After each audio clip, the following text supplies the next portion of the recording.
Perkenalkan, nama saya James. Saya akan membuat video tentang ekologi lingkungan, di mana ada beberapa pokok pembahasan, yaitu fungsi ekosistem bagi kehidupan, pencemaran lingkungan dari aktivitas sehari-hari, eksploitasi sumber daya alam secara berlebihan, dan konservasi lingkungan.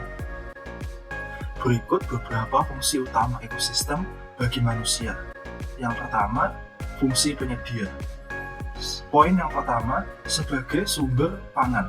Ekosistem menyediakan makanan seperti buah, sayur, ikan, dan daging yang bisa kita dapatkan di kebun, di hutan, atau di laut. Poin yang kedua, sebagai sumber air bersih. Hutan dan daerah aliran sungai membantu menjaga ketersediaan air bersih. Poin yang ketiga, sebagai sumber bahan baku, kayu, serat, dan bahan obat-obatan berasal dari alam. Fungsi yang kedua, fungsi pengaturan. Poin yang pertama, untuk pengendalian iklim. Hutan dan lautan menyerap karbon dioksida atau CO2 yang akan mengurangi pemanasan global. Poin yang kedua, untuk pengendalian bencana alam. Hutan bakau dan terumbu karang melindungi pantai dari abrasi dan tsunami. Poin yang ketiga, untuk daur ulang nutrisi. Mikroorganisme dalam tanah membantu menguraikan bahan organik menjadi nutrisi bagi tanaman. Fungsi yang ketiga, fungsi pendukung. Poin yang pertama, untuk kesuburan tanah. Ekosistem menjaga keseimbangan unsur hara yang penting bagi pertanian. Poin yang kedua, untuk siklus air. Hutan membantu menjaga keseimbangan air melalui proses evapotranspirasi. Poin yang ketiga, untuk keanekaragaman hayati.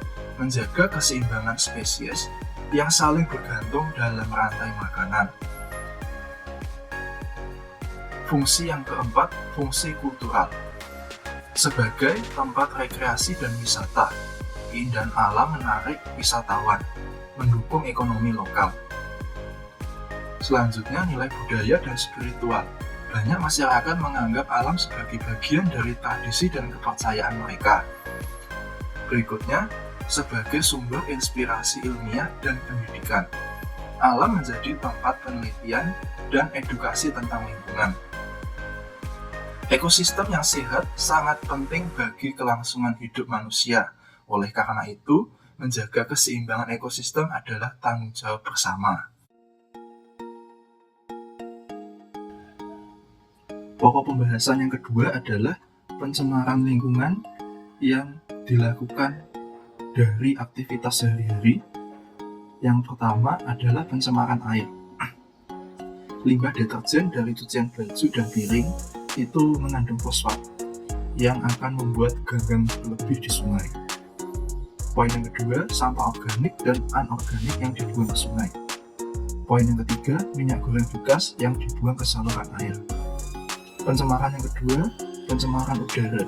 Poin yang pertama, asap dari pembakaran sampah mengandung karbon dioksida, karbon monoksida, dan dioksin yang beracun. Poin yang kedua, penggunaan kendaraan pribadi yang berlebihan. Poin yang ketiga, penggunaan AC dan aerosol yang mengandung bahan kimia berbahaya. Pencemaran yang ketiga adalah pencemaran tanah, yaitu sampah plastik yang tidak terurai dan penggunaan pupuk atau pestisida kimia di kebun rumah. Pencemaran yang terjadi akibat aktivitas rumah tangga mungkin terlihat kecil, tetapi jika dilakukan oleh banyak orang secara terus-menerus, dampaknya bisa sangat besar.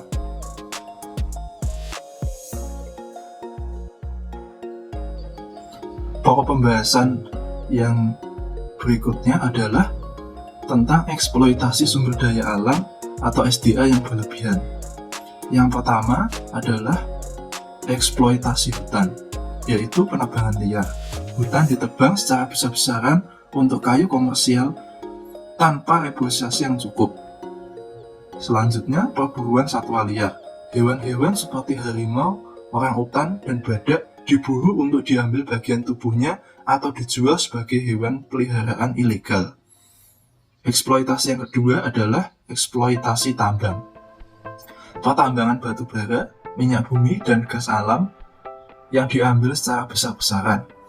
Tambang terbuka menyebabkan kerusakan tanah dan pencemaran air tanah. Selanjutnya, penambangan emas ilegal menggunakan merkuri yang mencemari sungai dan menyebabkan gangguan kesehatan pada masyarakat sekitar.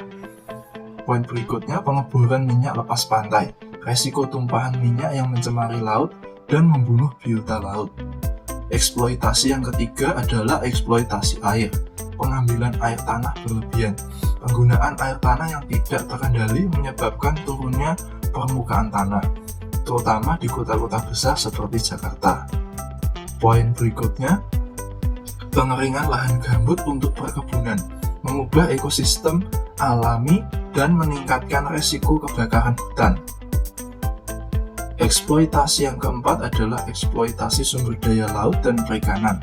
Poin yang pertama, penangkapan ikan dengan cara destruktif, menggunakan bom ikan dan pukat harimau yang merusak terumbu karang dan ekosistem laut.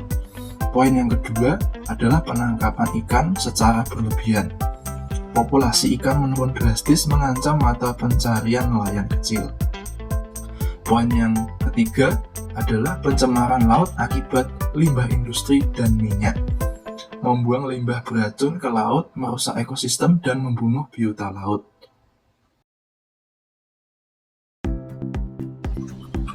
Pokok pembahasan yang terakhir adalah konservasi lingkungan. Konservasi lingkungan adalah upaya untuk menjaga, melindungi, dan memulihkan ekosistem agar tetap berkelanjutan. Yang pertama yaitu dengan menggunakan air secukupnya. Yang kedua, tidak membuang sampah sembarangan. Yang ketiga, memisahkan sampah organik dan anorganik untuk mempermudah daur ulang.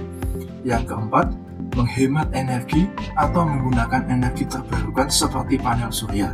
Yang kelima, memilih berkendara menggunakan transportasi umum atau sepeda. Yang keenam, hindari pembakaran sampah plastik dan bahan beracun. Yang ketujuh, gunakan produk ramah lingkungan seperti deterjen bersulfat dan sabun organik. Yang kedelapan, menanam tanaman dan menggunakan pestisida alami.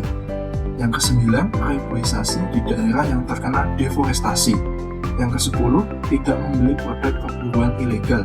Yang kesebelas, membuat biopori untuk mengisi kembali air tanah.